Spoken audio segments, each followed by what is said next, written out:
Évangile selon saint Matthieu. En ce temps-là, Jésus disait à ses disciples, « Vous avez appris qu'il a été dit « œil pour œil et dent pour dent ». Eh bien, moi, je vous dis de ne pas riposter aux méchants. Mais si quelqu'un te gifle sur la joue droite, tends-lui encore l'autre.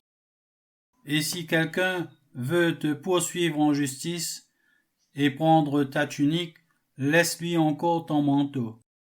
Et si quelqu'un te réquisitionne pour faire 1000 pas, fais-en 2000 avec lui. À qui te demande, donne. À qui veut t'emprunter, ne tourne pas le dos.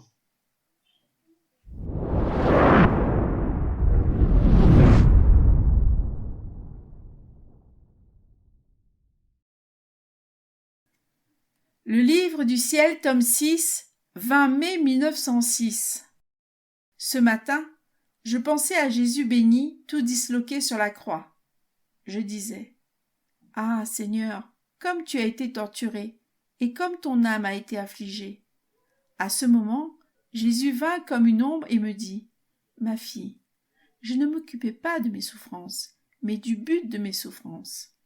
Et comme je voyais la volonté de mon Père accomplie par mes souffrances, je trouvais en elle mon plus doux repos. En fait, accomplir la volonté de Dieu comporte ce bien.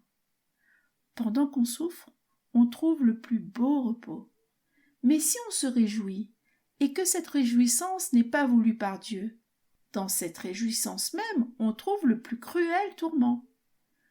Plus je m'approchais du terme de mes souffrances, tout en désirant ardemment accomplir la volonté de mon Père, plus je me sentais soulagée, et mon repos se faisait plus beau. Oh, combien diffère la manière de faire des âmes! Si elles souffrent, ou si elles œuvrent, leur attention ne porte ni sur le fruit qu'elles peuvent obtenir, ni sur la réalisation de la volonté divine.